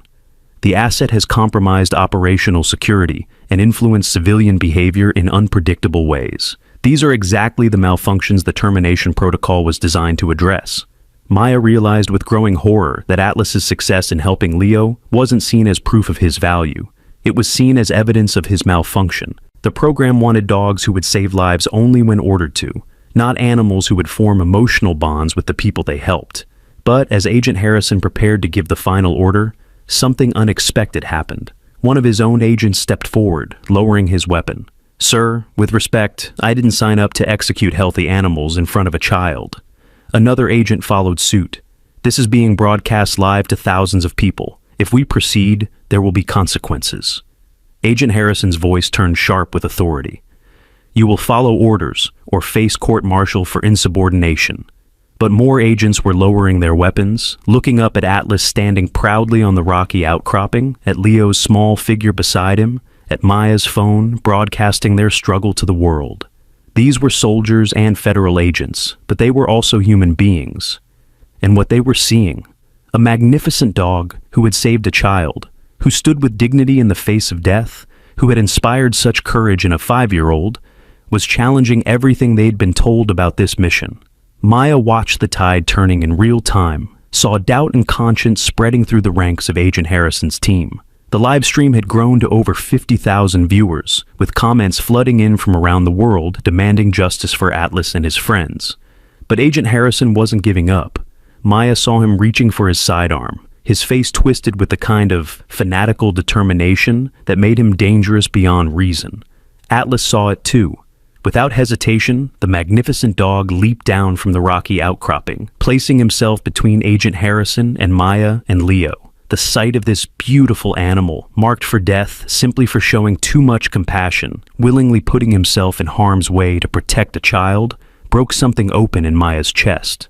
"No," she heard herself saying, her voice growing stronger with each word. "No, this ends now." She stepped forward on the rocky outcropping, her phone still streaming live, her son beside her, 8 German shepherds positioned around the facility below, and one magnificent dog standing ready to die for them all. "My name is Maya Chen," she said to the camera and to the growing live audience. "This is my son Leo, And these are 9 hero dogs who are about to be murdered by their own government for the crime of caring too much about saving human lives. The words seemed to hang in the mountain air, carrying truth and defiance and an unbreakable determination to see justice done. Whatever happened next, the world was watching, and Atlas and his friends would not die in silence. The standoff stretched across the mountain facility like a taut wire ready to snap. Maya's live stream had exploded to over 100,000 viewers, with comments flooding in from every corner of the globe.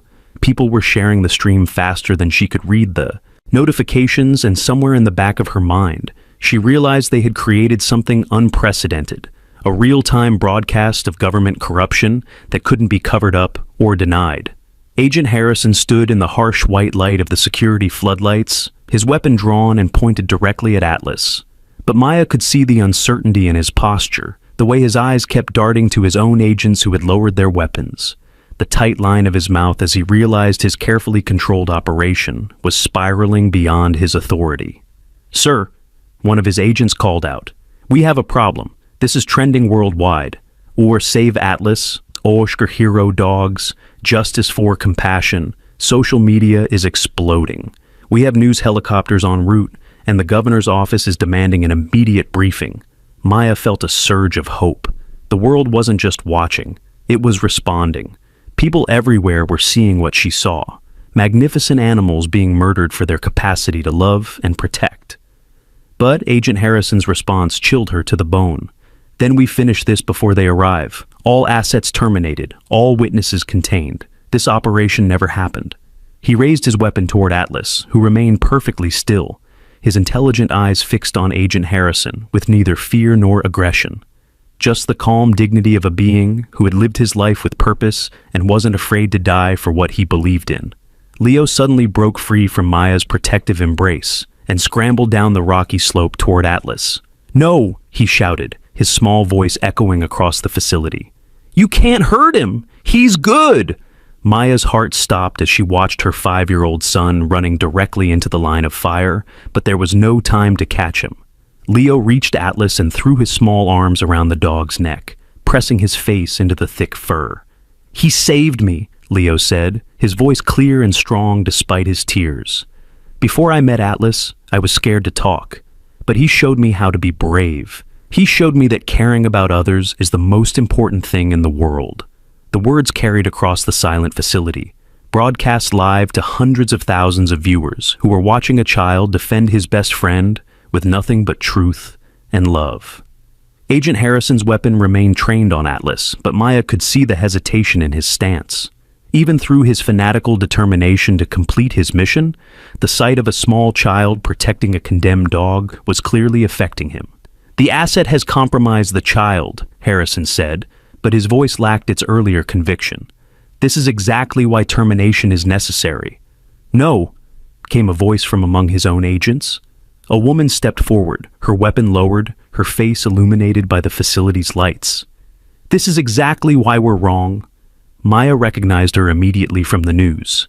Agent Sarah Martinez, a decorated federal agent who'd been featured in articles about law enforcement heroes. Her presence here added a legitimacy to the operation that Maya found deeply disturbing, but her defection offered hope. "I've spent 20 years in federal service," Agent Martinez continued, addressing Harrison but speaking loudly enough for the live stream to capture every word. "I've seen real threats, real dangers that required extreme measures. But this?" She gestured toward Leo and Atlas. "This is a child hugging a dog who helped him find his voice. If we kill this animal, we're not protecting national security. We're murdering heroes." Other agents began stepping forward, adding their voices to Agent Martinez's rebellion. Maya watched in amazement as Harrison's carefully assembled team began to fracture along lines of basic human decency. "These dogs were trained to save lives," another agent said. "The reports show they've rescued hundreds of people from disasters around the world. How is compassion a malfunction?" "Because," Harrison snarled, his composure finally cracking, "compassion makes them unpredictable. They were supposed to follow orders, not make emotional decisions. They were supposed to be tools, not—" He struggled for words. "Not what?" Agent Martinez demanded. "Not living beings with the capacity to love and choose and grow? You're talking about murdering animals because they're too good at their jobs. Maya realized she was witnessing something historic, a real-time rebellion against a corrupt system, broadcast live to the world. The comments on her stream were exploding with support, with people sharing stories of their own rescue dogs, with demands for congressional investigations, with promises to never let this story be buried. But Harrison was beyond reason now. He raised his weapon again, his finger moving toward the trigger. "I have my orders. Asset A13 will be terminated." That's when Atlas did something that silenced everyone on the mountain. He gently nudged Leo away from him, using his nose to guide the child back toward Maya. Then he sat down in perfect military attention, facing Agent Harrison directly. But instead of submission or defeat, his posture radiated something else entirely: forgiveness.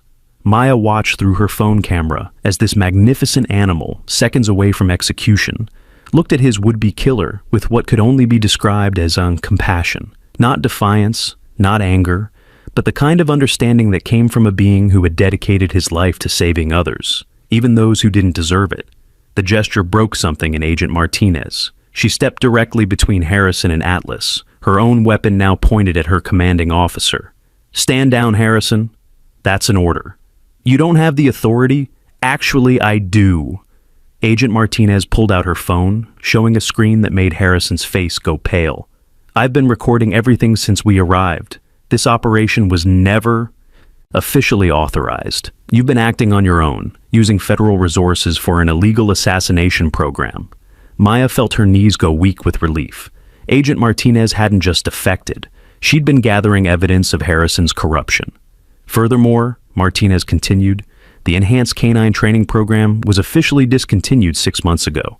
Congress cut funding after preliminary reports of animal abuse.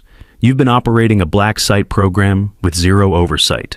The revelation sent shockwaves through Harrison's remaining agents. Maya could see them processing the information, realizing they'd been lied to, manipulated into participating in something that wasn't just morally wrong, but legally indefensible. Harrison's weapon wavered, but his fanaticism remained.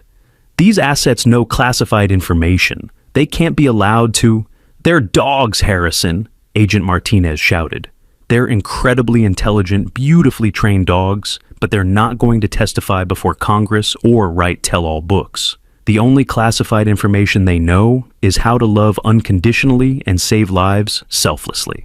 Maya's live stream had reached over 500,000 viewers now, with major news outlets picking up the feed and broadcasting it worldwide. She could see helicopters appearing on the horizon, their lights cutting through the darkness as legitimate media and oversight agencies raced toward the mountain facility. Leo had made his way back to Maya, but he kept his eyes fixed on Atlas, who remained in his dignified sitting position despite the chaos swirling around him. "Mama," Leo said quietly, "Atlas isn't scared anymore. He says he's proud that people will know the truth about him and his friends." Maya looked at her son, this remarkable little boy who had found his voice through his connection with a condemned dog, and felt her heart swell with a pride so fierce it was almost painful. But the standoff wasn't over. Harrison's fanaticism had evolved into something desperate and dangerous. Even faced with overwhelming evidence of his corruption, even with his own team defecting, even with the world watching, he remained fixated on completing his mission. "If I can't terminate the assets cleanly," he said, his voice taking on a manic edge, "then I'll create a situation where they have to be put down for public safety." Maya saw his intention a split second before he acted. Harrison suddenly spun toward the kennel area where Atlas's friends were still positioned, firing several shots into the air and shouting about dangerous animals attacking federal agents. It was a desperate gambit to create chaos, to justify the use of lethal force, to paint the dogs as threats rather than victims. But Harrison had underestimated both the intelligence of Atlas's team and the power of live video documentation. Instead of panicking or becoming aggressive, the 8 German shepherds responded with the precision of a trained unit. They immediately moved to protective positions around the facility's civilian areas, positioning themselves between any potential crossfire and the locations where innocent people might be harmed. Their coordinated response was so obviously tactical, so clearly the behavior of trained rescue personnel rather than dangerous animals that even Harrison's remaining loyal agents began backing away from their commander. Maya kept her phone camera trained on the scene, capturing every moment of the dog's professional response to manufactured chaos. The contrast between Harrison's desperate lies and the animal's dignified behavior was stark and undeniable. "Ladies and gentlemen," Maya said to her live audience, her voice steady despite the adrenaline coursing through her system. "You're watching 9 military working dogs respond to a crisis with the same professionalism they've shown in disaster zones around the world. These are the animals Agent Harrison wants to murder for being too compassionate." Atlas rose from his sitting position and began moving toward Harrison, but not with aggression. Instead, Maya watched in amazement as the dog approached his would-be executioner with the careful, measured steps of a trained therapy animal approaching someone in distress. "Atlas, no," Leo called out, but the dog continued his approach. Harrison raised his weapon again, but something in Atlas's demeanor seemed to give him pause. The dog was displaying classic de-escalation behavior, the kind of approach trained rescue animals used with traumatized victims. "He's trying to help him," Maya realized, speaking to both her son and her massive live audience. Even now, even facing death, Atlas is trying to help the person who wants to kill him. The sight of this magnificent animal approaching his tormentor with compassion rather than fear or anger broke the last resistance among Harrison's team. The remaining agents lowered their weapons entirely, several of them visibly moved by what they were witnessing. Harrison found himself alone, surrounded by his own people who refused to participate in his corruption, facing a dog who responded to violence with kindness, watched by millions of people around the world who had seen the truth about his illegal program. Atlas stopped just out of arm's reach and sat down again, looking up at Harrison with those intelligent dark eyes. The dog's message was clear. The choice was Harrison's.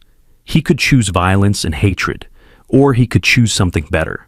For a moment, Maya thought Harrison might actually lower his weapon. Something flickered in his eyes. Doubt, perhaps even shame at what he had become. But then the sound of approaching helicopters seemed to snap him back to his fanatical focus. His finger tightened on the trigger one final time. "Asset 13 dies tonight," he said, his voice flat with finality. That's when Leo did something that would be replayed millions of times in the years that followed. Maya's 5-year-old son, who had been afraid to speak for most of his life, stepped forward and said one word that carried more power than all of Harrison's weapons and authority combined. Home. The word hung in the mountain air like a prayer, like a promise, like the most important truth anyone had ever spoken. Leo looked directly at Atlas, his small face serious and determined. "Your name is Atlas, and you save people, and we're taking you home with us. Because that's where heroes belong." Atlas's tail began to wag. Not the uncertain movement of a frightened animal, but the confident expression of a being who had found his family, his purpose, his place in the world.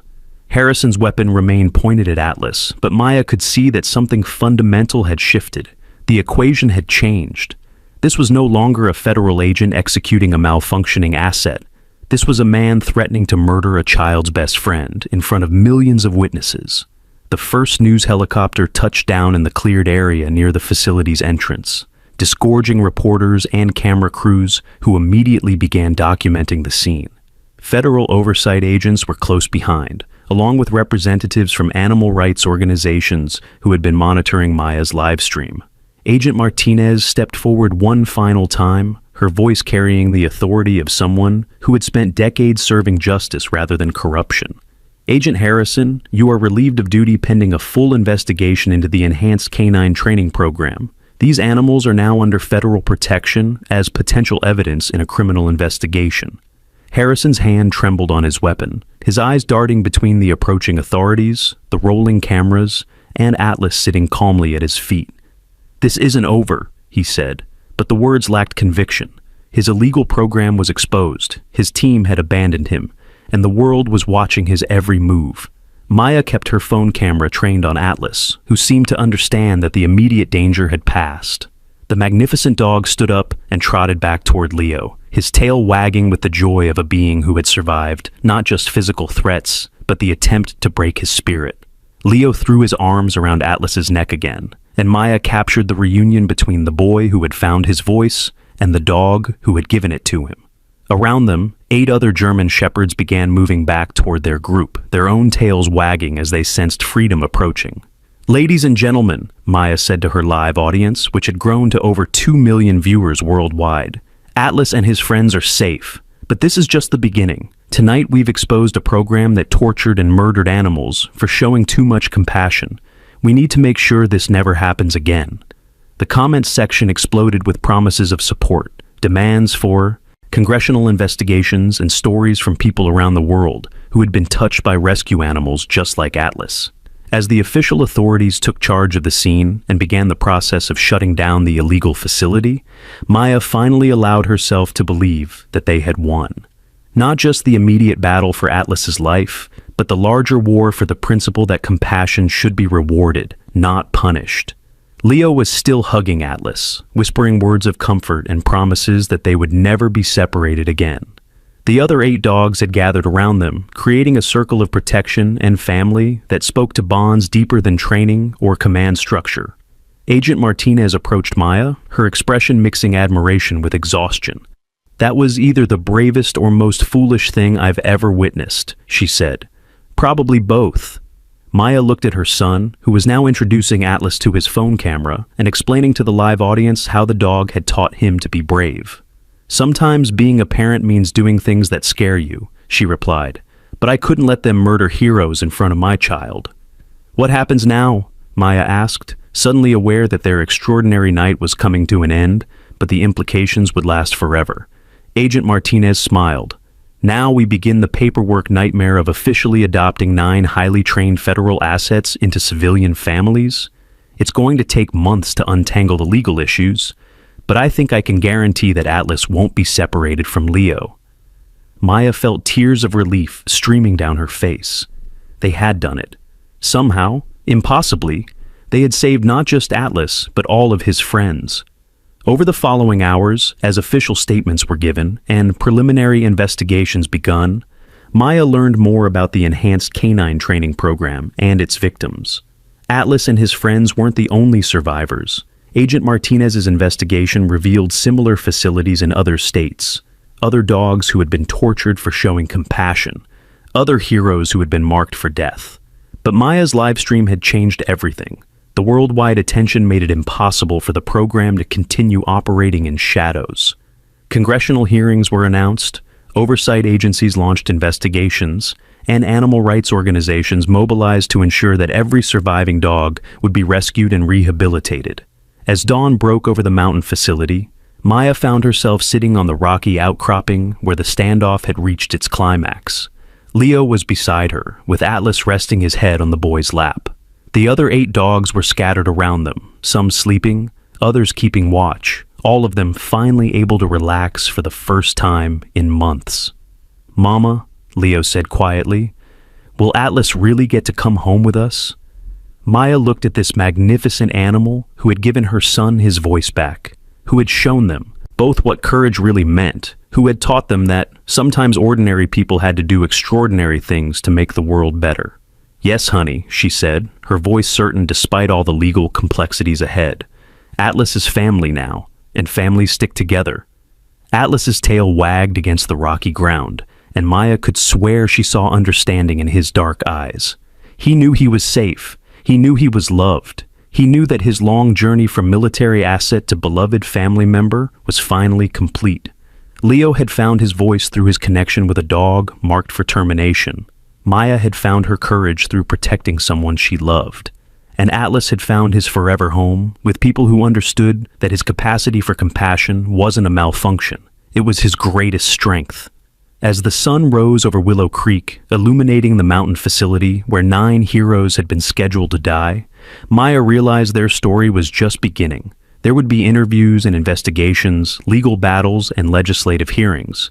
There would be other dogs to save and other corrupt programs to expose. But all of that would come later. Right now, there was just a boy and his dog, a mother and her family, and the quiet certainty that sometimes love really could conquer evil. Maya ended her live stream with a simple message to the millions of people who had shared their journey. Thank you for watching. Thank you for caring, and thank you for reminding us all that the world is full of Atlases, heroes waiting for someone to recognize their worth and give them a chance to shine.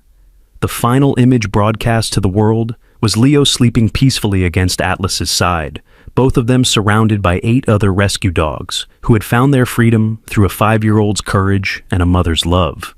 It was, Maya thought, the most beautiful thing she had ever seen.